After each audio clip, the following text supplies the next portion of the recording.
IY3, so we are carrying on with our literacy today. So we are starting off with a vocab blast. So we've got this word in the middle that says solemn. Can you say it? Solemn. Having a bit of a clue here, what do you think the word solemn means? So solemn would mean someone who maybe is a bit quiet and a bit sad, okay? Someone who is quiet and maybe sad. You would describe somebody as solemn, or the atmosphere as solemn, okay? Someone who might be a bit quiet and probably a little bit sad as well, okay? So an example of this would be the boy was solemn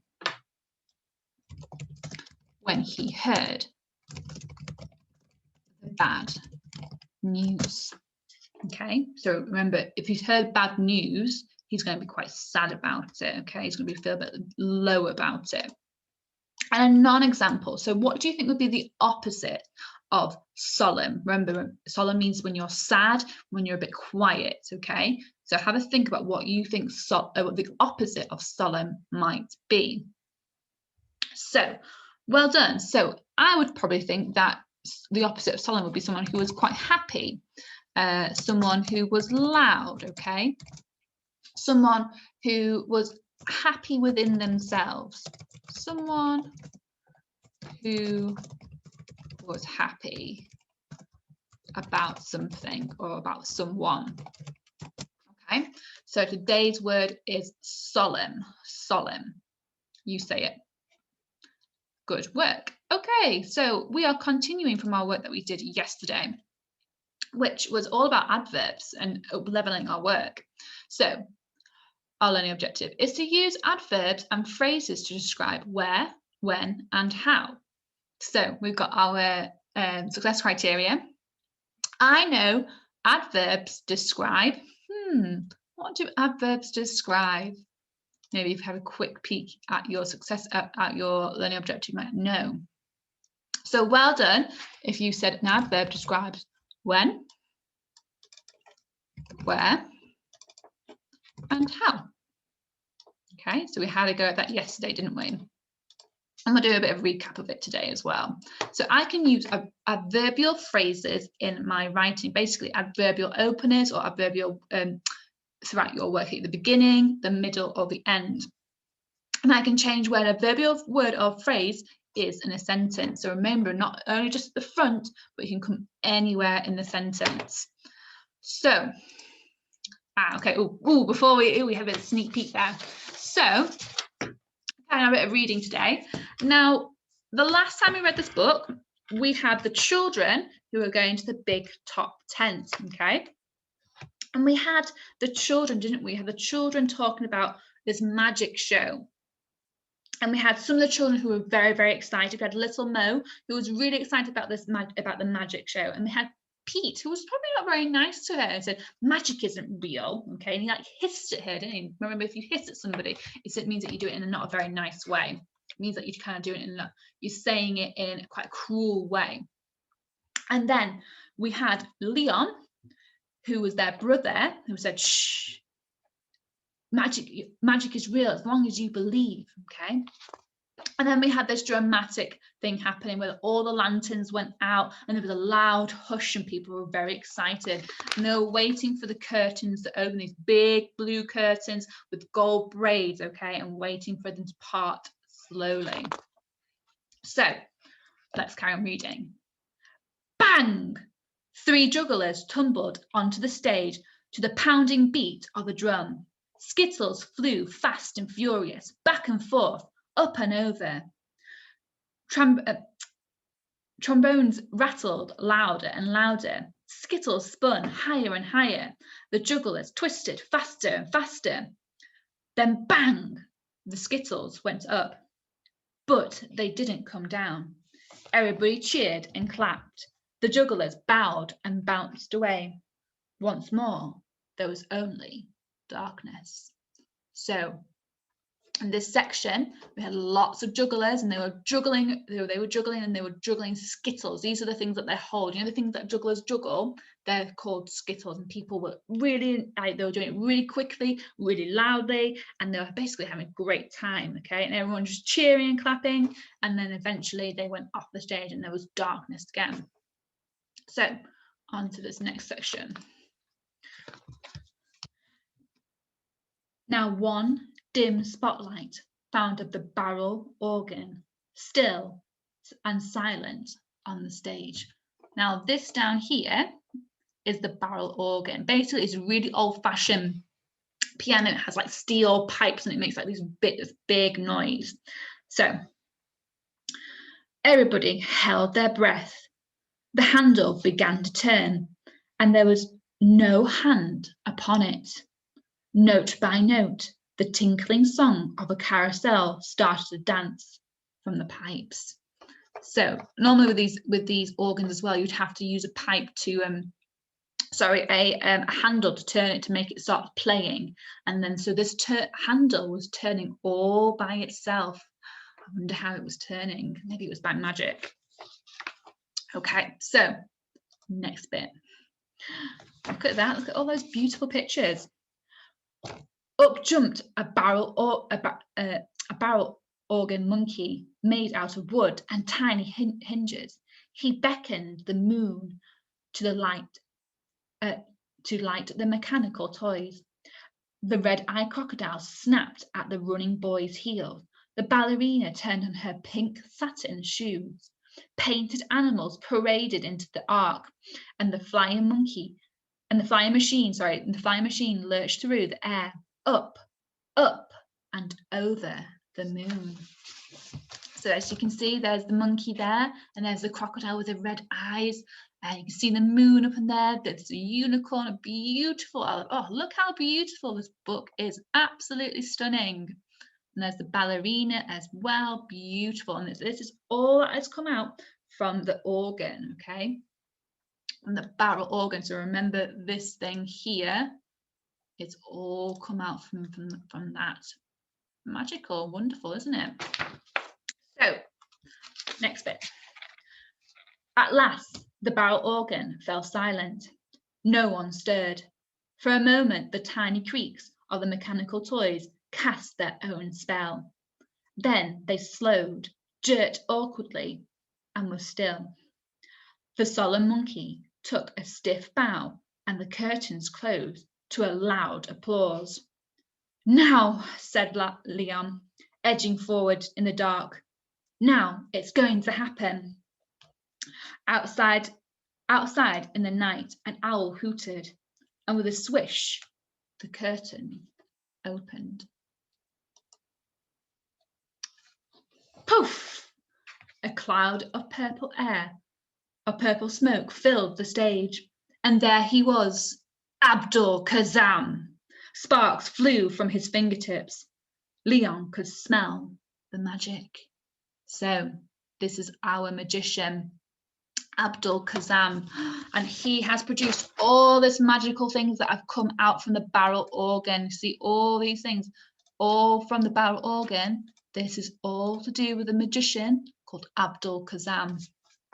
Okay, so what I want you to do is have a quick pause. I want you to summarize in the story what's happened so far in this sections. Have a pause. Say it out loud.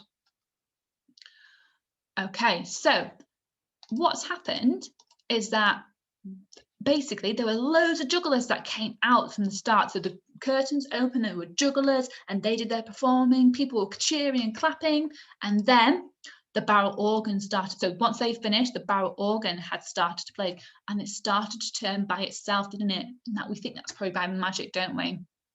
And people were all waiting for the music to start, and then lots of things started, little tiny mechanical animals started moving. So we had the monkey, we had the crocodile, we had the giraffe, we had the elephant, all sorts of things were dancing and parading around. They're doing lots of beautiful things. I just love how beautiful this book is. It's just amazing, isn't it? And then They all stopped. The monkey gave a solemn bow. Remember, he gave quite a sad, quiet bow because he had finished. And then Leon was getting ready for the next piece of magic. And then out came Abdul Kazam, the poof. And at the end, it says Leon could smell the magic. Now, that's a bit of a funny way of saying it, but it was saying that basically Leon was so excited for this to happen. He could smell the magic. He knew it was about to happen. He could see, when Abdul Kazam appeared, this is when the magic was going to really start happening. So, right, our learning today. So, what is a verb? So, have a quick pause, have a think, what is a verb? Okay, can you describe it for me? Can you put it in a sentence maybe? So, a verb is an action word. It tells us what the noun is doing. So it's basically any action word. Okay. And then what is an adverb? Think about what adverb is. We did lots of adverbs yesterday. So an adverb describes how the action is being done. An adverb tells us how, where, and when the action is being done. Okay. So for example, you might have saying silently tiptoed. So the verb is tiptoed, but the adverb says silently. So it's describing that action as doing it silently. Okay. So here we know adverbs can either be how, where, and when. So I've got some of these phrases here. And what we're going to do, we're going to organize these into which section they might be. So we've got through the darkness, in the middle of the night, with a swish, from behind the curtains, stealthily, moments later, silently, without warning, and above the spotlights. So what I would like you to do, on a piece of paper, split it into 3 sections of how, where, and when, and decide which of these phrases are going to go where. Have a quick pause, and we can do it together in a couple of seconds. Okay, so we'll start off with this one. So, through the darkness, is that a how, a where, or a when? Through the darkness. So it doesn't tell us when it's happening. It doesn't tell us like a time or a day. So it's not going to go there. It's not telling us exactly where it's happening. It's going to be a how. So through the darkness. Okay, just make that a little bit smaller. There we go. With a swish. So is it how, where, or when? So again, doesn't tell us when. It doesn't tell us where. So this one's going to be a how. In the middle of the night. Okay, this one might be a little bit easier. Is it how, where, or when? So it doesn't tell us how it's been done. It doesn't tell us where it's been done. But it does tell us when it's been done, because it's telling us it's done in the middle of the night. So from behind the curtain. So it's how, where, or when. So I would think this one would be a where, because we know it's behind the curtain. Okay, moments later. How, where, when.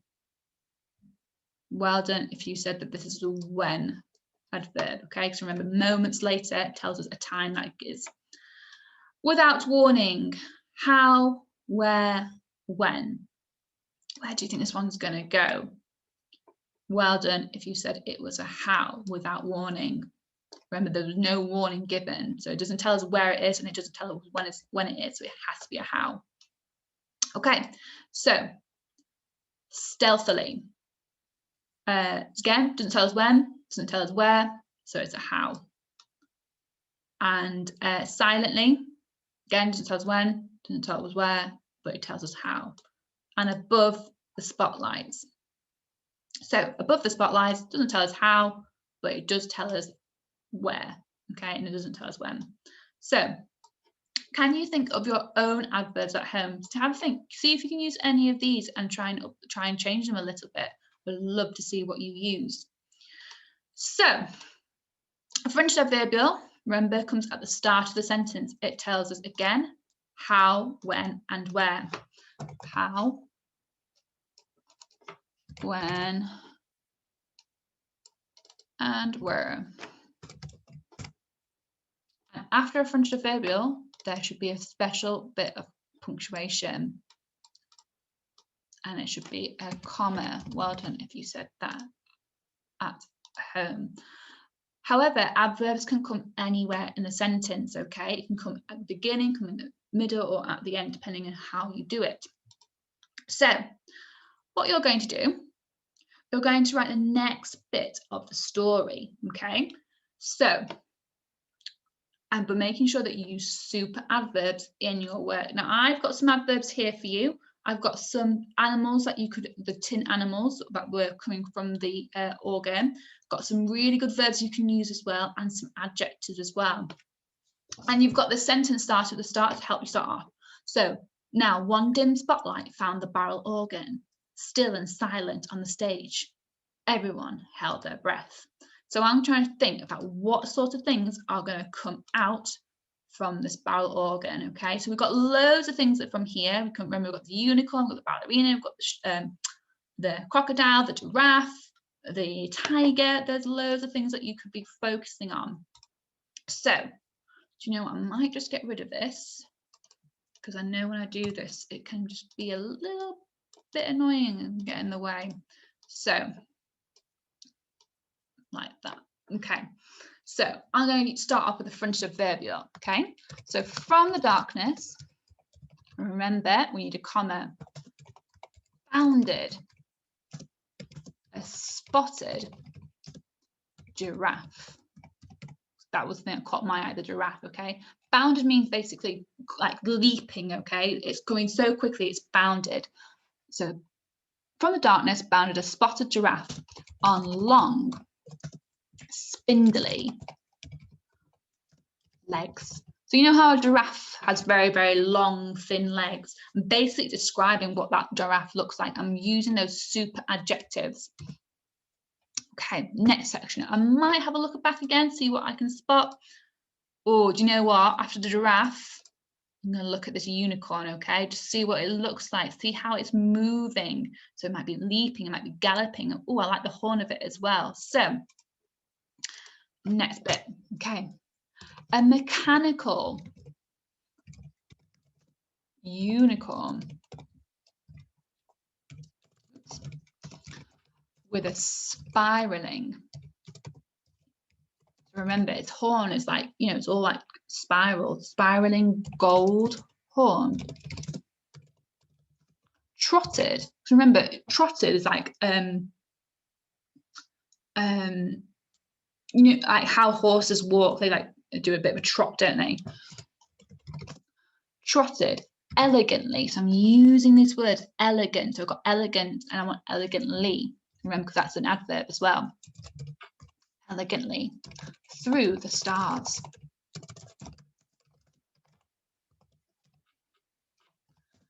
Okay, and I'm going to put another front adverbial. So in the distance, comma, a striped tiger prowled. So prowls when like an animal like stalks, okay? Prowled stealthily towards the curtains. Okay, so let me read this back to you. So from the darkness bounded a spotted giraffe on long, spindly legs. A mechanical horse with a spiraling gold horn trotted elegantly through the stars. In the distance, a striped tiger prowled stealthily towards the curtains. Okay, so I've made sure that I've got my lots of different adverbials. I've got from the darkness, spindly.